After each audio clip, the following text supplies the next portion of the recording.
शंकर भगवान के मंदिर में जो ज्योत जलती है, शिव के मंदिर में जो दीपक जलाया जाता है वो स्वयं ज्वाला माँ है।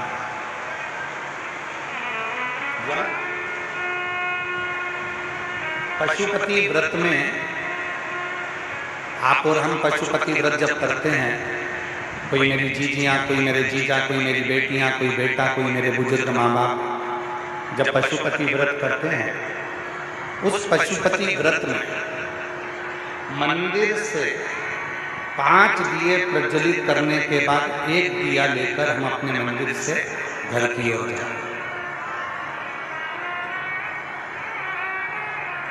पहले 5 दिए अपने मंदिर में प्रज्वलित करें, फिर 6ठा नंबर का जो दिया है वो घर में प्रवेश करते समय सीधे हाथ की और राइट हैंड की ओर बैठकर घर की ओर मुख कर कर उस 6ठे नंबर के दिए को प्रज्वलित किया जाता है। उस 6ठे नंबर के दिए किस लिए? शिव महापुराण में 3 चीजें हैं। एक पाशुपत अस्त्र। पाशुपत अस्त्र वो अस्त्र जो भगवान राम जी को भगवान शिव जी ने दिया। पाशुपत अस्त्र वो अस्त्र जो भगवान शंकर ने भगवान कृष्ण को दिया। दूसरे नंबर पर है पाशुपत योग। पाशुपत योग जो स्वयं भगवान शंकर ने भगवान कृष्ण को प्रदान किया, भगवान श्री राम जी को प्रदान किया। और तीसरे नंबर पर है पशुपति व्रत।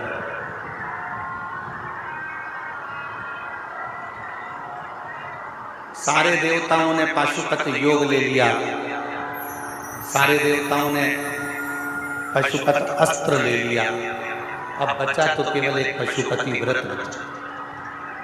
माता पार्वती जी ने हाथ जोड़कर शिव जी से कहा, देवताओं ने पाशुपत योग लिया है, पाशुपत अस्त्र लिया, पर कली काल में, कलियुग में संसार का प्रत्येक मनुष्य दुखी होगा। कोई को शरीर में रोग होगा, कोई बीमारियों से ग्रसित होगा, कोई धन से दुखी होगा, कोई तन से दुखी होगा, कोई मन से दुखी होगा। इन संसार वाले जितने भी मनुष्य हैं, इन मनुष्यों का कलिकाल में उद्धार कैसे होगा? तो हे शंकर भगवान, आपसे निवेदन है, आपने पाशुपत शस्त्र आपने देवताओं को दिया, राम जी को दिया, कृष्ण जी को दिया।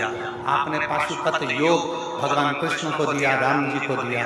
पार्वती जी कहती हैं, पर ये पशुपति व्रत आप किसी को मत दो। ये पशुपति व्रत कली काल में जो मनुष्य इसको करे उसकी मनोकामना पूर्ण हो जाए। ये व्रत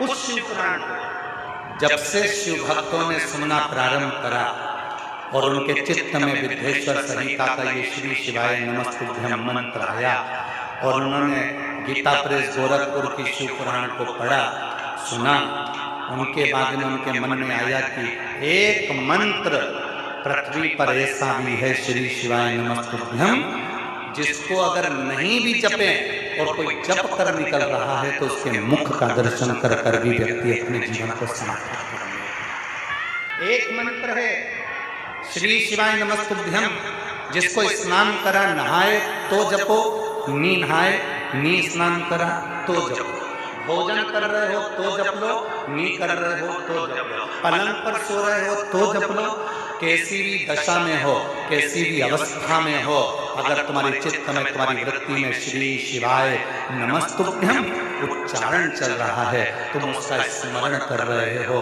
तो वो मंत्र तुमको तो सुख देगा ही देगा, पर तुम्हारे मुख का दर्शन भी अगर कोई दूसरा भी कर लेगा तो उसको भी सुख की अनुभूति हो जाएगी। उसको भी कितने ज्योतिर्लिंग हैं? जम के बोले, जम के क्या बोलते हैं उनको? ज्योतिर्लिंग।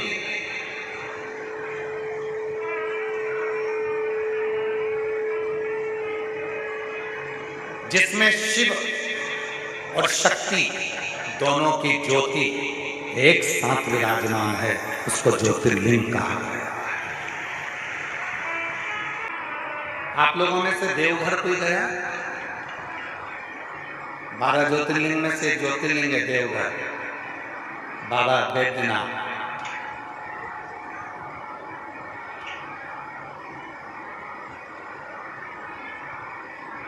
गए हैं? अगर आप लोग गए हैं तो वहां पार्वती जी की मूर्ति अलग से नहीं है, वहां मां पार्वती जी का स्वरूप अलग से नहीं है। आप भी गए तो वहां पार्वती जी का स्वरूप अलग से नहीं है, वहां शंकर के शिवलिंग में ही पार्वती स्वयं विराजमान है। शिव और शक्ति तो विश्वनाथ जाइए, 12 ज्योतिर्लिंग में से एक ज्योतिर्लिंग काशी विश्वनाथ, जहां पार्वती जी का स्वरूप अलग से नहीं है, अन्नपूर्णा का स्वरूप है, पर पार्वती मैया उस विश्वनाथ जी के साथ में, विश्वनाथ के शिवलिंग के साथ, ज्योतिर्लिंग के साथ विराजमान। हम आप लोगों से क्यों कहते हैं कि अपने घर में भले लड्डू गोपाल हैं, अपने घर में भले कृष्ण राधा हैं, अपने घर में भले सीताराम जी हैं, अपने घर में भले गुरु देवता बैठे हों, अपने घर में भले देवी देवता बैठे हों, पर अपने घर में एक छोटा सा पाषाण का, पत्थर का, एक पारद का, स्फटिक का, कोई भी लकड़ी का, चाहे जिसका मर्जी हो उसका, तुम्हारे घर में एक छोटा सा शिवलिंग जरूर होना चाहिए। क्यों होना चाहिए? क्योंकि जिस घर में शिवलिंग होता है उसमें शंकर और पार्वती की ज्योति हमेशा रहती है, और जिसके घर में ये दो ज्योतियां हमेशा रहती है उसके घर में कभी विपदा नहीं आती है, उसके घर में कभी तकलीफ नहीं। और तकलीफ आ भी जाएगी ना तो थोड़ा समय लेकर चली जाए। माँ कहती है अपने बेटे से, तुझे ज्वाला माता के दर्शन करना है तो तुझे ज्वाला देवी जाने की जरूरत नहीं पड़ेगी। शंकर के मंदिर में जब भी कोई भक्त दीप लगाए और उस दीपक की ज्योति का दर्शन जिस दिन तूने कर लिया, उस दिन तेरे घर में ज्वालामाई स्वयं आकर खड़ी हो जाएगी। वो दर्शन। और गलत करने वाला व्यक्ति कभी भूल से गलत नहीं करता, वो गलत नियत से गलत करता है। इसलिए मेरा शंकर गलत करने वालों का कभी भला नहीं। गलती हो गई कोई बात नहीं, दिए लगाने गई थी, दीपक लगाने में गलती हो गई, क्षमा। जल चढ़ाने में गलती हो गई, क्षमा।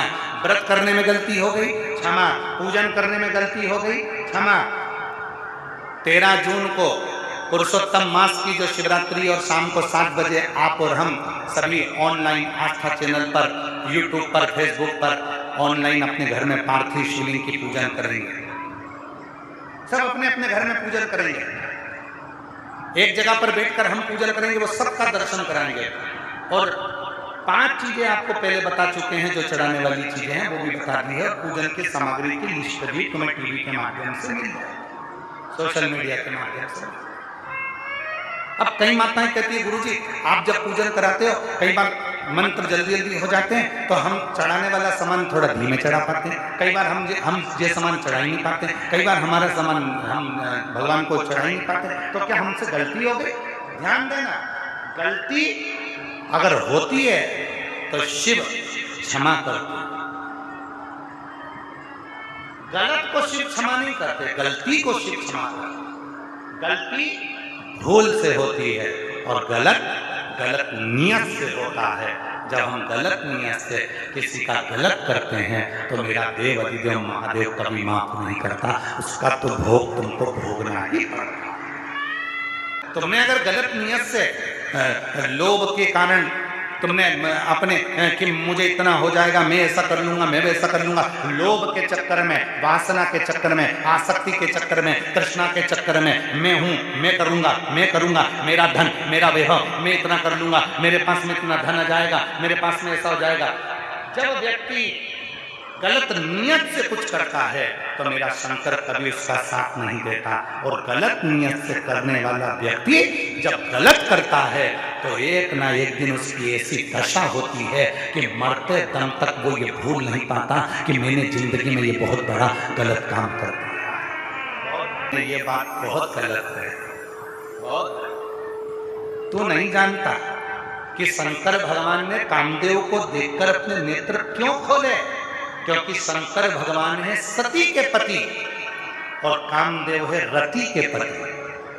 सती और रति ये दो सगी बहन हैं। माता सती ने अपने पति से वचन लिया था, जब मेरे रिश्तेदार आए तो उनका आदर करना। शिव जी ने माला हाथ में ली, नंदी के सामने साक्षी कर दी, सुन नंदी, संसार का मनुष्य, देवता, गंधर्व, अप्सरा, किन्नर, नाग, पशु, पक्षी, संसार का कोई भी मनुष्य जब तक उसके गले में रुद्राक्ष रहेगा तब तक शंकर उससे कदम से कदम मिलाकर उसको मंजिल तक पहुंचा देगा। बड़ी खुशी होती है जिनके गले में लाल धागे में पड़ा हुआ एक रुद्राक्ष होता है। सीहोर का रुद्राक्ष जब उसके गले में पड़ा हुआ होता है लाल धागे में, तो बड़ी खुशी होती है।